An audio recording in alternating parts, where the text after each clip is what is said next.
Hi, my name's Lydia Walmsley. I'm a racing driver from Ipswich, and we're here on the Cherrywood podcast.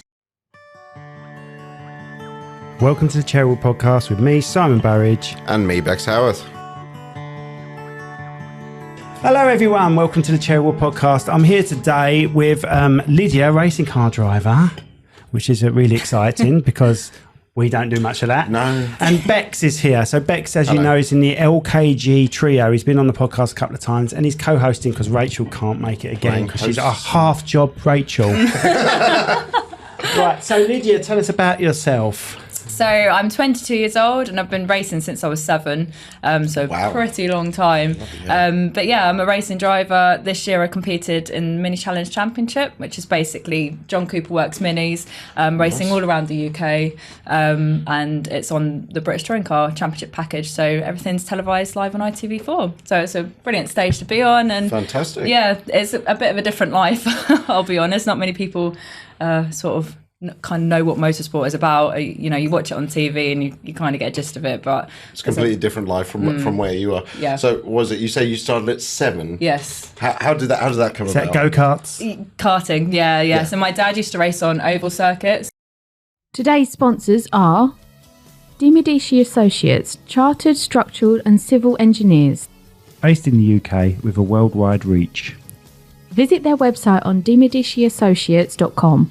Bond Carpentry, where precision meets creativity. From bespoke cupboards to second fix carpentry, garden houses, and even the Cherrywood podcast sign. Call 07738 732 931. Bond Carpentry, licensed to drill. This podcast has been brought to you by Snugdubs Camper Van Hire.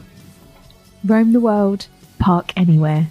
That's snugdubs.co.uk. But yeah, so what was it, 5 minutes away, and your dad used to race on So over tracks as well? Exactly, yeah. Nice. Since before I was born. So it's I was always been... Exactly, I was brought up around it and showed an interest. So he was like, right, well, let's go karting then. Thinking it would probably be like a one-time thing. You know how kids get into loads of different sports, don't they, and never carry them on. But 15 years later. Exactly, I know, it's ridiculous. So is your dad well known on the circuit? He is in that world, yeah, I think so, yeah, because obviously they lived so close. My dad had a business with his dad, my granddad, car sales, and that was literally just next door to the circuit. So you drive past it every time you went to our local circuit, Vauxhall Stadium. So everyone kind of knew the name, but I guess when there's a couple of generations in it as well, that helps. It helps with the heritage and... Exactly, yeah. But it's quite a small world, really. Everyone knows each other, so it's not unheard of to know who people are within that kind of field. But yeah, it's a very different world to what we do now. But that's what got me into it, really. Fantastic. Did you ever have a backup plan? You're only 22, so you haven't really need. So it's full on racing. For Well, you. I went to sixth form and I got my A levels, but apart from that, I never really knew what I wanted to do. Okay. So it was quite good that I found something that I quite enjoy. But there was no backup plan really. It was just motorsport all the way, really. But I mean, and do you know your way around a car mechanically? A little bit, yeah. My dad does the mechanics most part on my car. He's always been my mechanic, always on the spanners, looking after it at home, because obviously that's what he does by trade. So he knows his way around a car pretty well. Excellent. I know like the basics, but I'm not very handy. If the wheels are on the ground, then you're probably doing all right. Well, exactly, yeah. If it's got 4 wheels on it, then that's fine. But, is it 4 now? I need to read up on this a little bit. Well, I've only just found out he's got a provisional, bless him. Oh, have you? It's the biggest irony in the world, because I used to be quite into my cars, and I still cannot drive one. Yeah. Oh, really? So it's Sorry, I'm jumping in. I'm thinking out loud, sorry. So it's Mini Coopers you race? John Cooper Works Minis. Sorry. So, The in-house tuning company, isn't it? Sorry? It's the in-house tuning company for Cooper. That's what it used to be back in... So I used to race Coopers, but basically it's called Mini Challenge, so there's different categories within that. Okay. But yeah, they're all... The Coopers are like a road-going car. Okay. There's obviously got a roll cage in it and slick tyres on it. Yeah. The John Cooper Works Mini is more of a race car, so there's not really much that's actually mini on it, apart from the engine. Even a lot of the body shell has been changed. Oh, right, okay. So yeah, a lot of the parts, you can't just go to a scrapyard and pick up a Mini and bolt it on. So what do you drive on the road to get here? The Cooper, Mini Nice. Cooper. Oh, right. Yeah. Oh, cool. Not on purpose. There's no reason to do that. It is a bit sad because everyone's like, oh, what do you drive? And I'm like, oh, Mini. Yeah. But it's cheap to run, so yeah, good on fuel, so that's the reason. But yeah, so very, very boring. It doesn't go as quick as my Mini on the road. But like, you can't obviously. You do try. No, I don't. I actually don't. No, very safe on the road. 70 mile an hour. There we are. Nice, well done. So is this season your first season on the televised sort of? No, I started in 2020, which was a bit of a weird one, really. Yeah, because obviously British touring cars is really well followed, and there's loads of spectators. I mean, hundreds of thousands across the year. And in 2020, obviously no one could go, so it was our first year on the package. So it's still all televised, but there was nobody there. It was like a ghost town. It was really horrible. Weird. Yeah, it was awful. So we had to stay in the confinements of our awning. Couldn't go out anywhere and mix with other teams or anything. It was awful. Yeah, it was horrendous. But then once the crowds started coming back, they obviously integrated it gradually. But yeah, that then brought the atmosphere back, because the package is just such a cool place to be. Like, it honestly is. Until you go, you don't realise. It's like the Sunday is so busy. We'll come and follow you one day. Yeah, we'll come and do a podcast from there. You should come to Brands Hatch. We did a podcast that sort of way, Ipswich, Cambridge way. On banger racing once, which was really good. I can't remember the name of the venue, but that was an experience. And we was in the pits for that with a team. So we'll come and see you for an episode if you want. Okay, so what was I going to say? I was going to talk about your dad again. So how much of a team do you have when it's race day? Not very many. Really? So yeah, it's my dad. My mum comes along to make the cups of tea and keep us fed and watered. Nice. And I have another mechanic, Dave, who's basically, I mean, he's not related to us, but he may as well be. He's been a part of our lives for pretty much, well, forever, and mine. Everyone's got a Dave in there. Yeah, everyone needs a Dave. Everyone needs a Dave. So yeah, Dave comes along, and that's literally it. There's just the four of us, and you go along the paddock and you see all the other teams, and they've got so much manpower. We just don't have that, and it's actually brilliant, because when you get a good result, you just think, oh, I've literally got two mechanics working on my car. Yeah. And all these other people have like tire men, data engineers, multiple mechanics. You're just looking over at them and just sort of like. I mean, it's busy for them. They go home shattered, because it's more than a two-man job, really. But it's nice. It's lovely to be family run, I think, because it keeps us tight, and it's not always easy. Don't get me wrong. Sometimes the relationship is tested a little bit. Working with family is always of course. I mean, it's quite a high-intensity environment, and the weekends are really busy. But I wouldn't want it any other way. And it's hard for your parents to watch their kid hat on now, surely. I think so. My mum hates it, really. She watches, but apparently she paces. She does more steps in the weekend than anybody else, because she just can't stand still. We used to joke when we went karting, she used to hide behind the vending machine. We were like, one day we'll just cut a slot so you can get in and just peep out. But yeah, no, I don't. She doesn't enjoy it, I don't think. Now, back to mechanically, obviously Formula One drivers know what adjustments they need on suspension and things like that.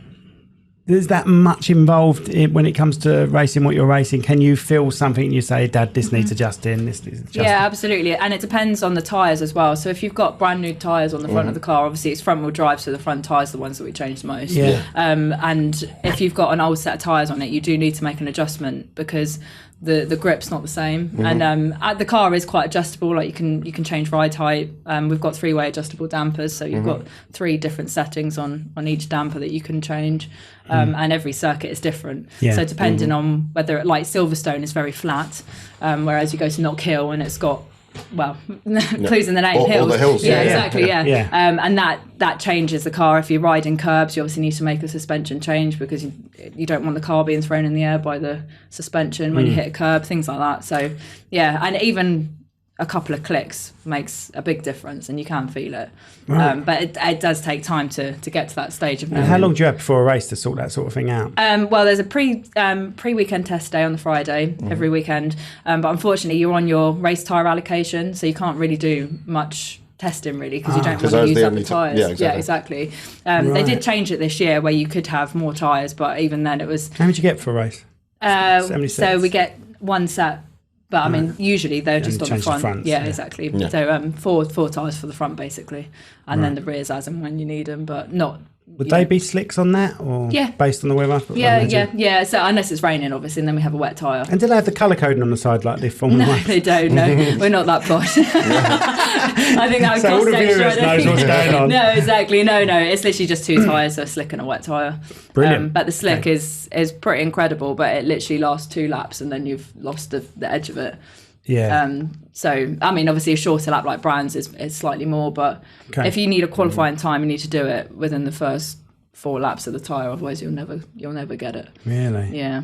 Blimey. Yeah, it's quite a small window. Yeah. They fall off a cliff really quick. Right. Do you have a favourite track? Yeah, I do actually. Brands Hatch, but the GP circuit, the longer one, where they used to do the F1. Yeah. That's really cool. That's it's such not a far good from circuit. Growing up, I could hear Brands Hatch, and it was about 8 miles away, but I could still hear it. Yeah. That's what the 80s were like when it was motor racing. No, it's an amazing circuit, and so famous as well. Of course, yeah. So, it's a shame that it stopped on Formula 1, really. It's been years. It's probably a bit narrow for Formula 1 now, I think. Now. Yeah. But yeah, it's an amazing circuit. But I mean, I quite like all of them. Yeah, I don't really like Silverstone. It's just very flat. It is more like an F1 track. You need it for F1. For us, it's a bit. But this again. I mean, it's like acres wide. It's so wide. Because Brands is quite hilly, isn't it? You go down that main straight, turn a right, and you're down a hill, aren't you? Yeah. And it takes you by surprise the first time you do it. I've ran round it dressed as a woman before. Oh, right, fair enough. I haven't. No, I don't. Yeah, driving around it, I think it's a bit quicker nowadays, isn't it? Gosh, that must have been exhausting. It's quite a hill. I was chafing, I know that. I had the wrong pants on. That's an image. Yeah, just thought I'd let you know. Lovely, thanks. Silver dress, chafing. Oh, brilliant. Beautiful. Do you use computer games before a race for that track to sort of memorise the track? Well, are you into that sort of thing on? I don't compete. I know there's like a big world of sim racing and competing on it. I do have a sim, but I don't compete on it. And sorry, I'm really good at jumping in while you're mid-sentence. That's all right. And is it similar? Have you comparison of your sim to being in the car? What sort of percentage is it accurate? The graphics are incredibly accurate, so even every tree is pretty much the same. Like Snetterton has an iconic tree, and it looks identical on the game to what it is in real life.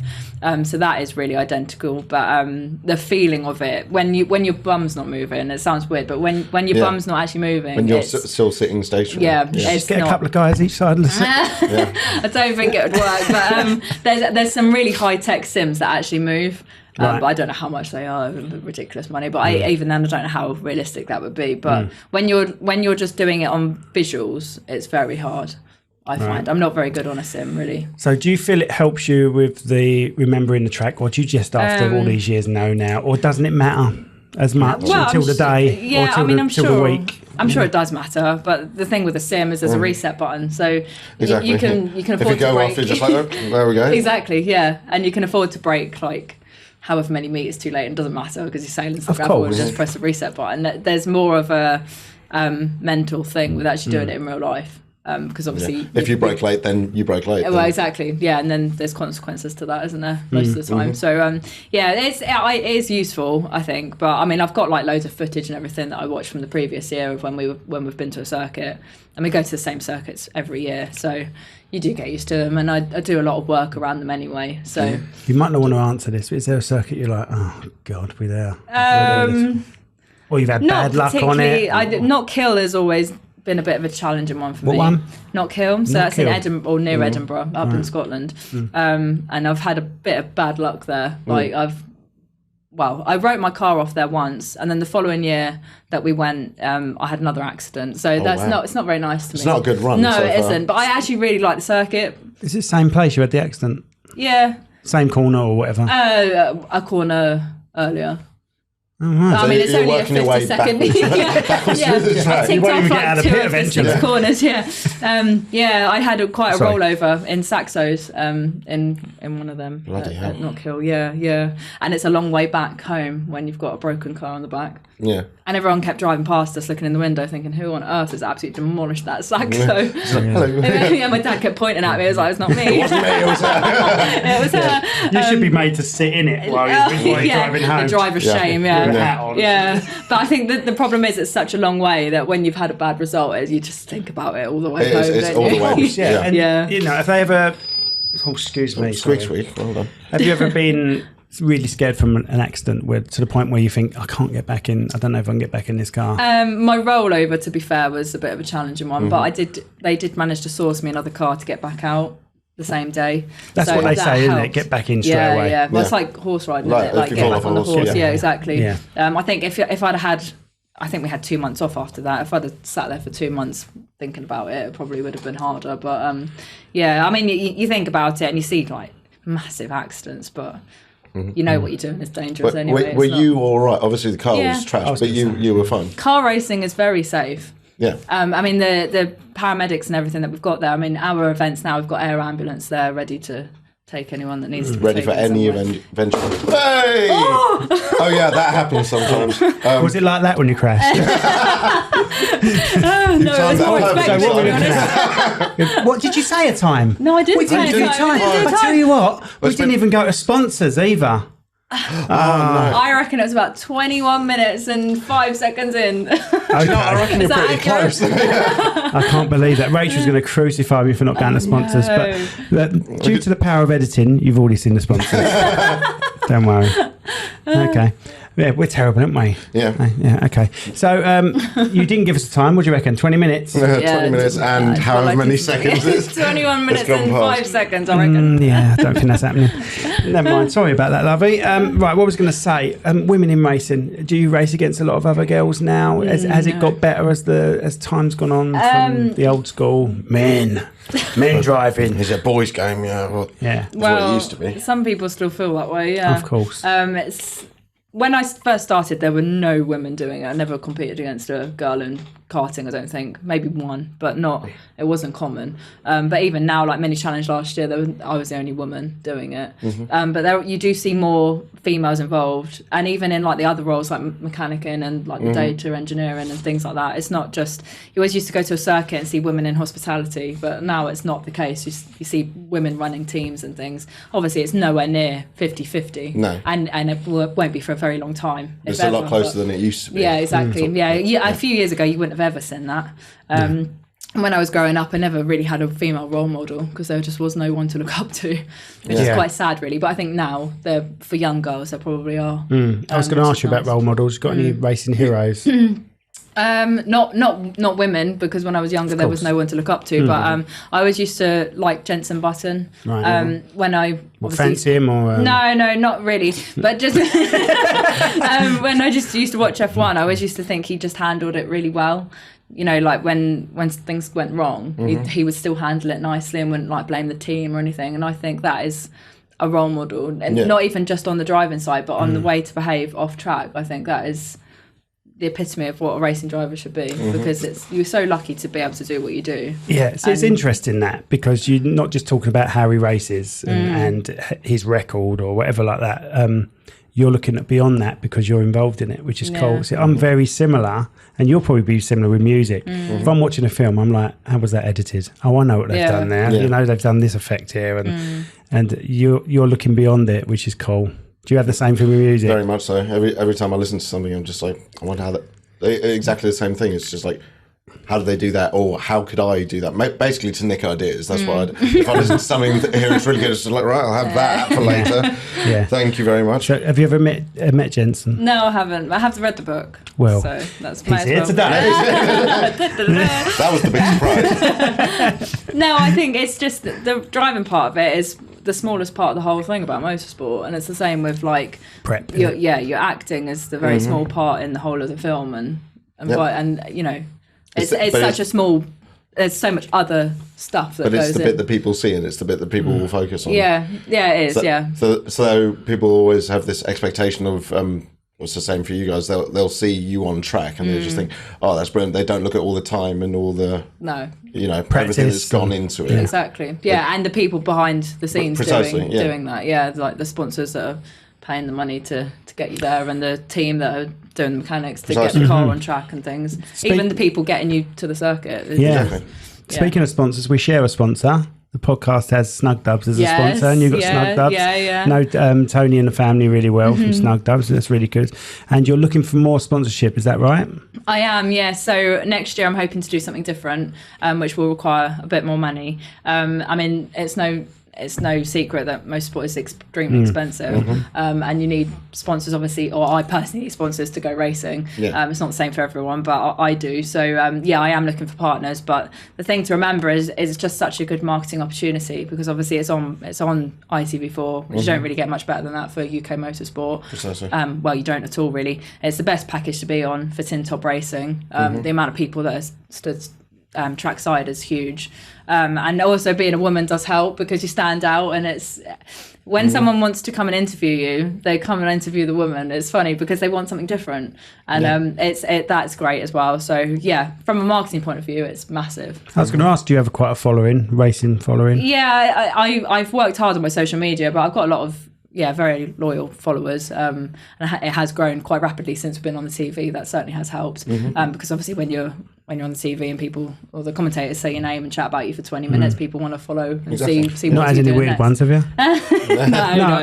No. Right. No, I mean, it's a nice community. The motorsport community is very loyal. Yeah. I don't know about any other sport really, because I've never been involved, but they are very loyal. When people start following you, they're usually in it for the journey, which is really nice. But So sorry, go on. I was just saying, good place to be. I was agreeing. So. No, that's good. Well done. I've never agreed before in my life. You try it sometime. So you said you're going to be doing something a little bit different next year. Did you want to talk about that, or do you want to hold it from everybody? Is this exclusive? No, it's not. I mean, nothing's confirmed yet at all. I'll say again, is this an exclusive? No, should I say yes? Yeah, absolutely. World first here on Cherrywood podcast. You heard it here first. Yep.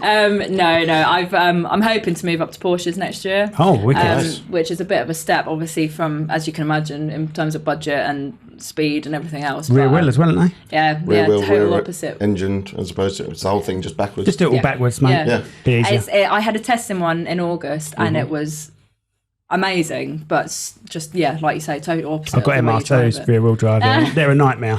They're not a Porsche, but they're a nightmare. No, well, the good thing with Porsche is obviously I was always worried about, because obviously front wheel drive, when it starts to go wrong, you floor the throttle to bring the front back round. Obviously rear wheel drive, you have to be quite sensitive on the throttle, but because it's rear engine, there's so much weight there that you can just floor the throttle. So it's almost front wheel drive, but not, because you have to wait for the throttle, because otherwise it'll understeer because it's so heavy on the rear end. Yeah, excellent. The front. So it'll be good. I'm very excited. So you have a car ready?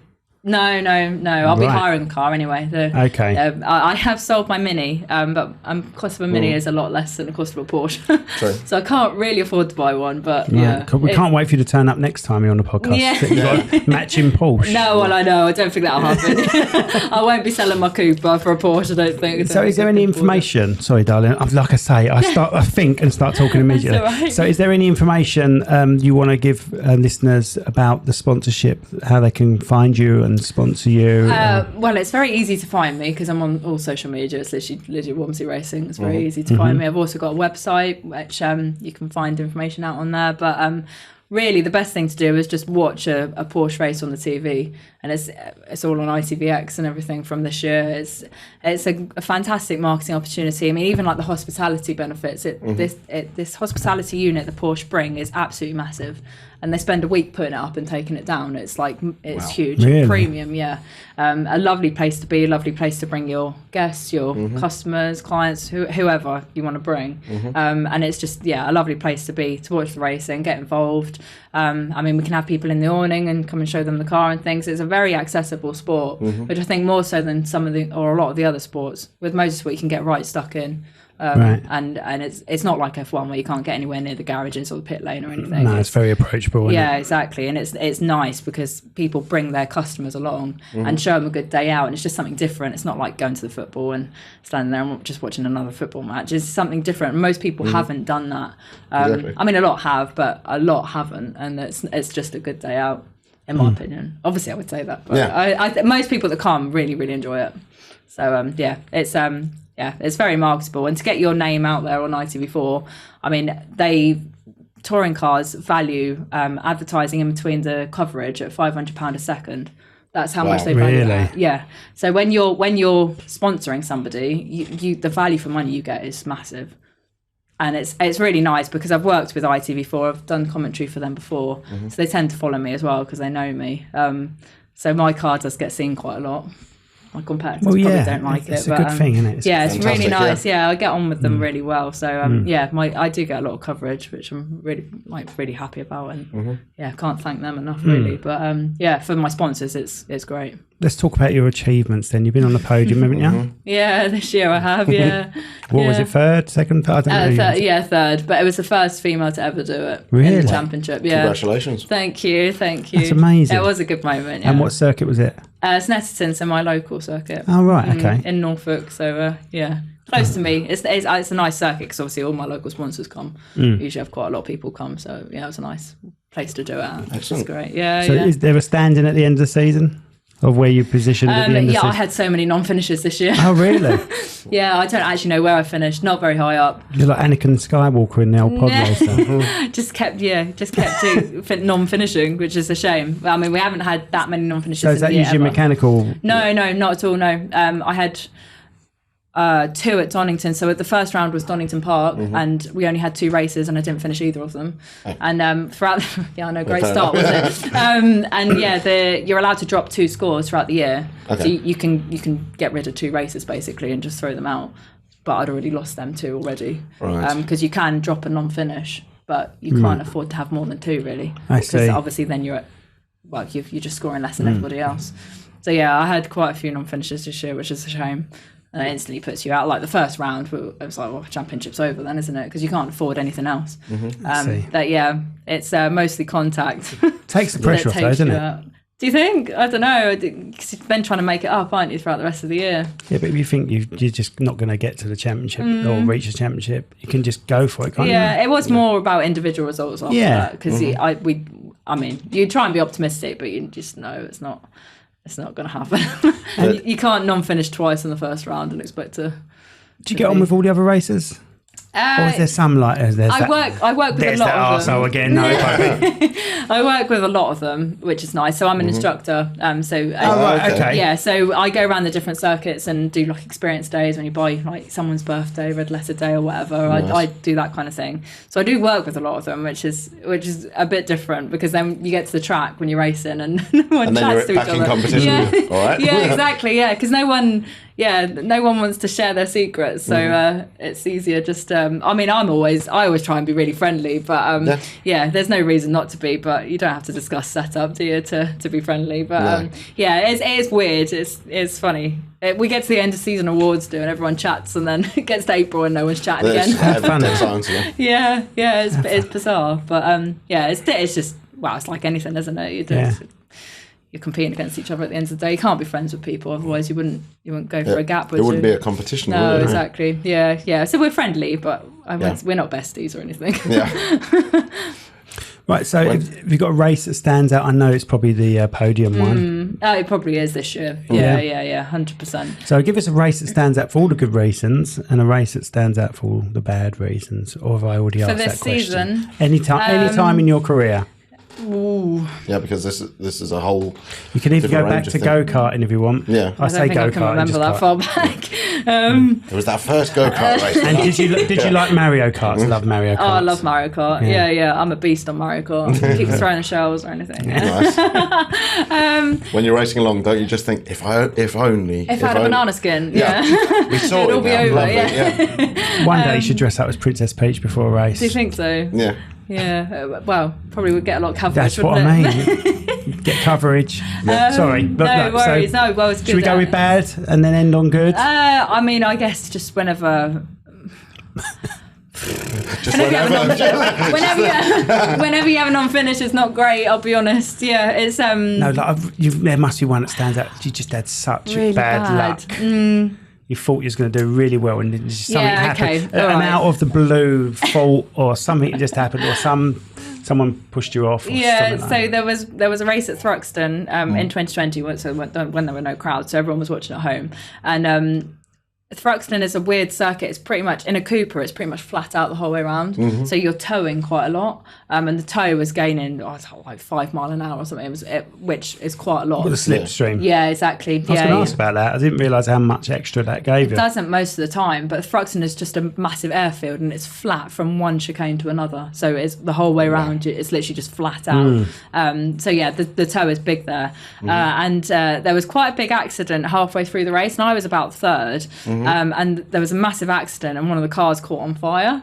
And it was, huge. So they stopped the race and I was third at the time, and there was 30 cars on the grid, like it was a massive grid. And we were right at the front on TV, and it was amazing. And then they restarted the race and I got into the lead.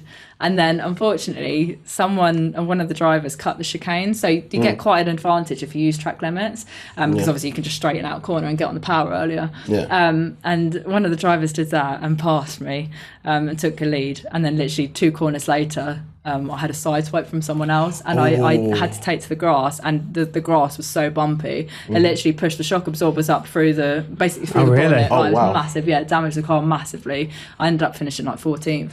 But I'd spent about 15 minutes either third or in the lead, and it was just so annoying. You ever come off crying over things like that? No, I just get frustrated because like so many people have put so much into it, and you think, I'm on the road for a good result, and you've spent 15 minutes of the race doing that. Do you feel like you've been ganged up on sometimes? No. Never? It's just everyone wants to win, don't they? Of course, I understand that, but do you think some of them, like I say, there's still an old school mentality? I don't want a girl beating me. No, not now. Oh, that as good as gold? No, not now. I think I'm viewed as an equal. I think now. And what's the age demographic, the people you're racing with? Is it all over the place? There are a couple of older gentlemen, but most of them are my kind of age. What are you classing as old? Here we go. Well, there's a watch yourself now, Lydia. There's a director's category, which is 35 and over, which obviously I'm not eligible for. There's a couple of 40-year-olds, but mostly it's my kind of age. Okay. At one point I was the youngest in the category because it's 16 and over. Right. So now I'm 22, so I'm a little bit older than that. But, old school now, aren't you? Yeah, exactly. I'm getting near the director's championship. But yeah, mostly they're just drivers my age, really. So if that was one of your worst, what's one of the best then? Well, the podium this year was pretty incredible. Because obviously we spent so long trying to get there. My first race win, I think first race win is always memorable, isn't it? And that was also a snap sim, which was I think that was a fly zapper next door. Okay? Unbelievable, wasn't it? It was a hell of a fly. We've got weird noises just setting off throughout the podcast for your listening pleasure. So that was quite cool. So your first win, how old was you then? What was the information? 18, I think. In cars, obviously. In cars, of course, One before, but in car racing, I think 17, or might have been 16, can't remember. Younger, very early, quite relatively early on, 17, 18, yeah. But that was quite cool. It was a nice moment, anyway. Nice. So you got your mum, dad, and Dave. Yeah. Do you have a following that come to watch you race?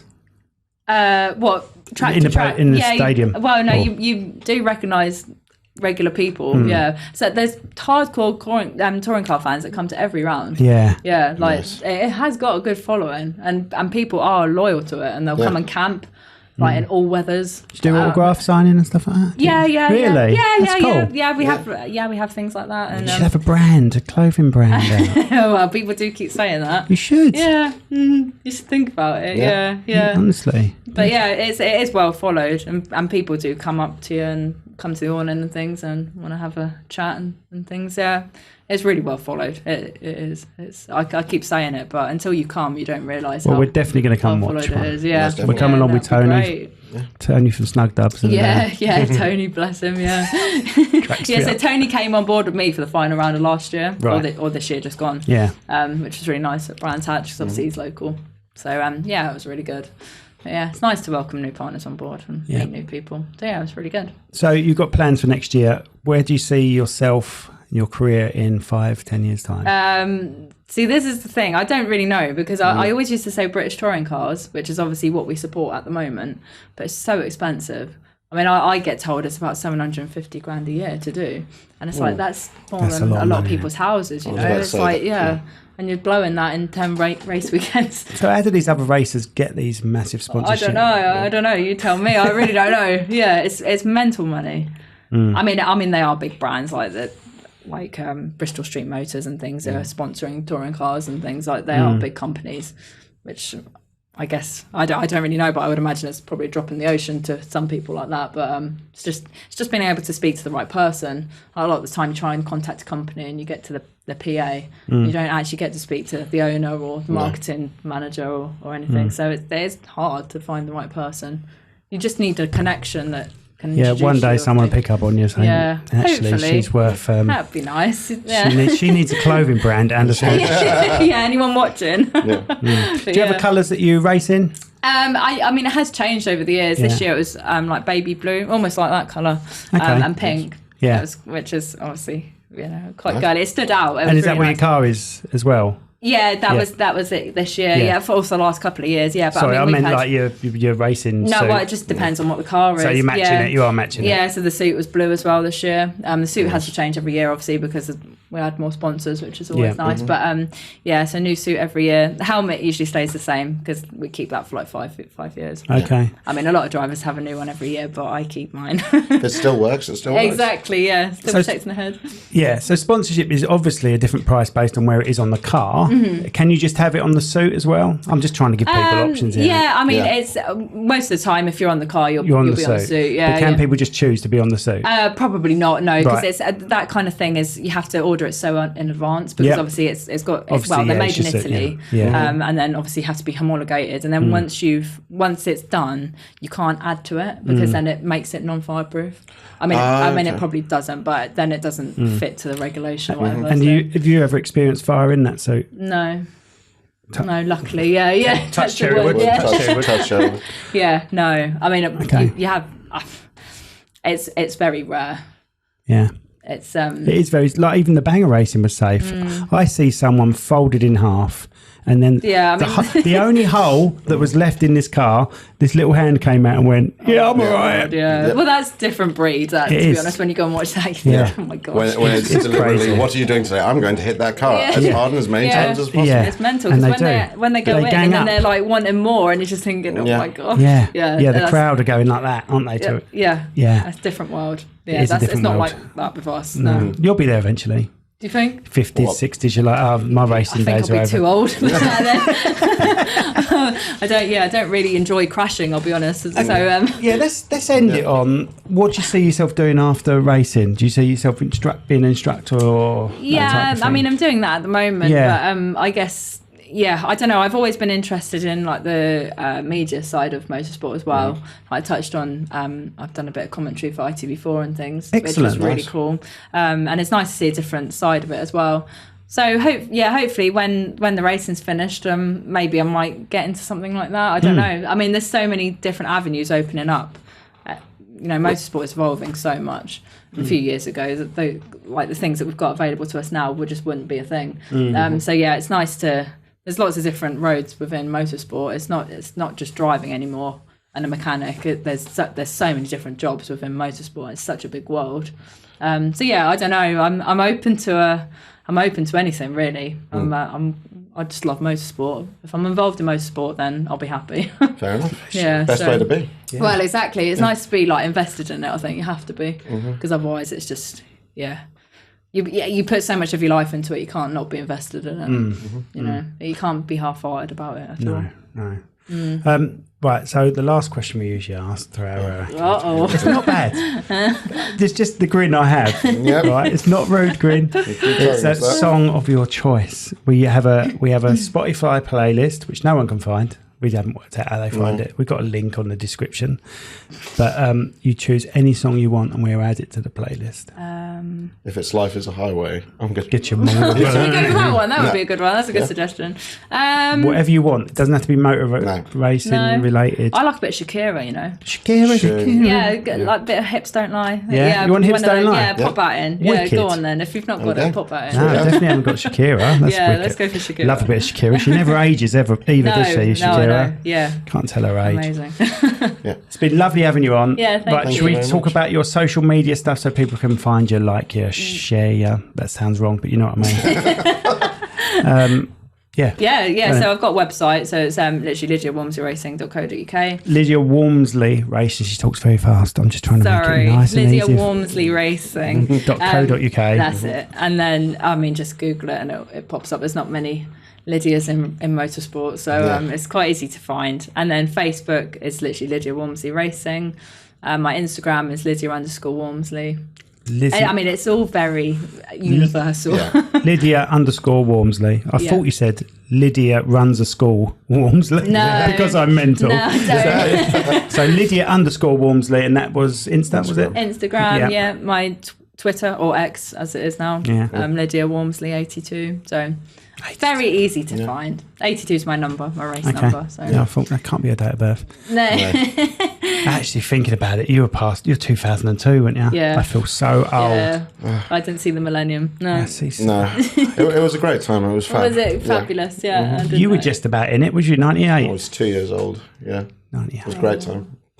Can't remember. No, I wouldn't expect you to. But The sad thing is, in 2000, I was still older than you. I was 26 in 2000. Anyway, let's end it on that depressing note. Been lovely having you here, Lydia. We're definitely going to follow you. We'll follow your success next year, because there will be success. Yeah, I hope so. Yeah, and then if you want to come back on and chat about any changes to the car or your career, then you're more than welcome to come on. Oh, thank you for having me. All right? Thank you. Brilliant. See you, everyone. Like, share, subscribe, all that bollocks that I never remember to say to people. All right? Have a good one. Bye. Sorry about the sponsorship, but you won't notice because I put it on anyway. Okay, bye. Bye.